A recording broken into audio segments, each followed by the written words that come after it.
Oh, darn it. I thought I had enough time to change up my hair a little bit, and I didn't.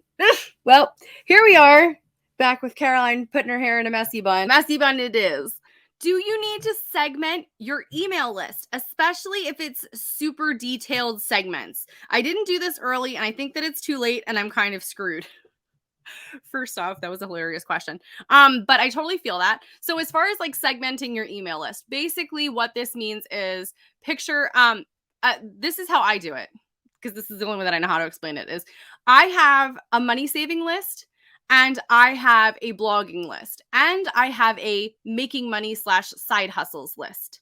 There are people who are inside of each one of these different segments of my same email list, my same big email list. There's people who are in each one of those different segments of that list. However, there are some people who only want to hear about ways to make money in side hustles. There are some people who only want to hear about blogging and business. There are some people who only want to hear about saving money and frugality.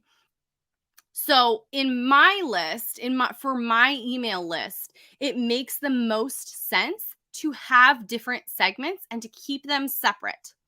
However, for most people don't have ultra different niches that they talk to. Most people will have something along the lines of like, I talk about recipes under one big umbrella. And then under that umbrella, sometimes we talk about kid-friendly recipes. Sometimes we talk about Instant Pot recipes. Sometimes I talk about crock pot or paleo or keto, whatever it is. So it's still kind of a bigger umbrella that makes sense, where you don't necessarily have people who are like, oh my gosh, I would never cook an Instant Pot recipe. Like, you don't have people, that doesn't happen inside of that niche. I mean, at least I don't think it does. But I don't think it should, but it might.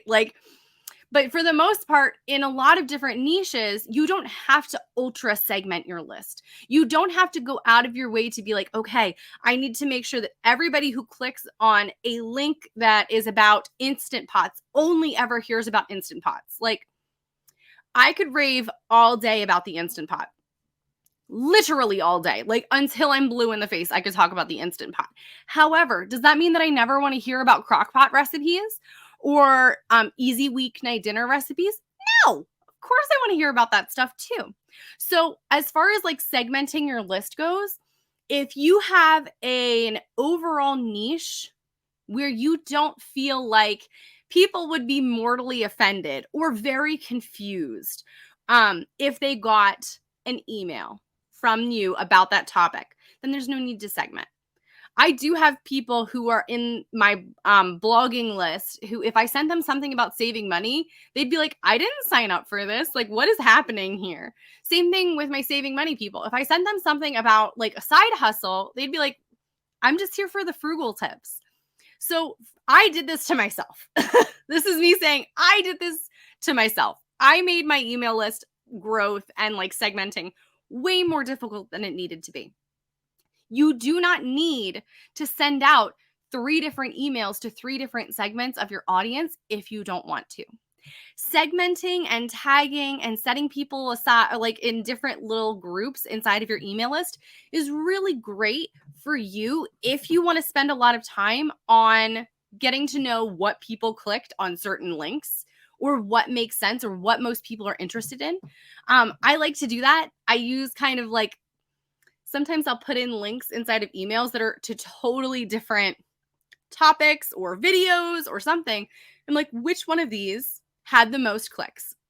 So let's just say in an email, I could be sending an email about how to save money at the grocery store, couponing using apps, and let's see, getting your spouse on board with finances. And I put those 3 links inside of an email and I say, click on, or whoever clicks on this one gets tagged with tag number 1. This one gets tag number 2. This one gets tag number 3. But it could just be that that's making more work for you. What I'm saying is you don't need to do that, but it might help you if you're trying to figure out what your people want to hear more about.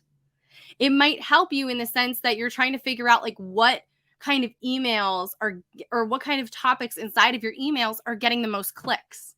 having those kinds of things inside of your email doesn't necessarily mean that you have to segment your audience more, but it might mean that you can actually know what your people want to hear more about. It's kind of like a little survey without it being like a fill out this Google form, because people hate that. Or at least my people hate that. So there's that. So all that to say, do you need to segment your email list? No. But if you have very different topics that you talk about to your list, it might be more beneficial to your email subscribers if you did segment them. Do you need to go crazy doing this? No.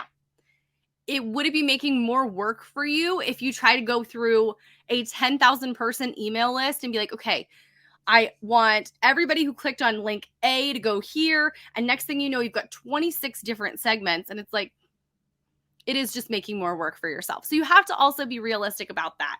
What are you going to do when you do segment your list? Are you actually going to be using that piece of information, or is it just kind of for data gathering, for you to learn a little bit more about what they're interested in? So again, be realistic with yourself. Don't make your life more difficult than it needs to be. And don't segment people if you don't need to. So that's my 2 cents on that. But yeah, really quick, absolutely make sure that you segment the people out, tag people in some way, shape, or form if they've bought different ones of your products. That is the number one thing that I want you to be doing. If you're not doing anything else, make sure that you segment out people who have bought things, or like tag them so that you're not selling to them things that they've already bought. Because that's kind of the worst thing. Like as a person who's bought something and then continues to get the emails, it makes me very confused. I'm like, oh no, did I actually buy this? Like I swear that I did. And then next thing you know, I've bought it again. Ask me how many times I've done this. Like it's shameful. I should really, like I'm a money blogger. I should know what I buy. But I'm like, I think I bought this, but I really want this. So I'm going to buy it again. I've gotten quite a few refunds because they're like, you already have this. I'm like,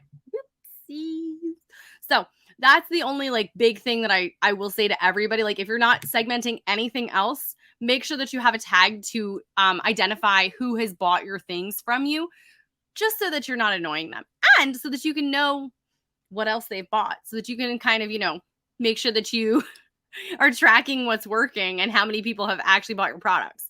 So that's my spiel on segmenting your list. I hope that helped y'all today. Because again, there's a lot that comes into blogging. There's a lot that goes into blogging in general, and it can all be done. And I have the utmost faith that you'll be able to do this. Absolutely. I believe that you could do this. So, all right, guys, I will see you guys next time. Bye.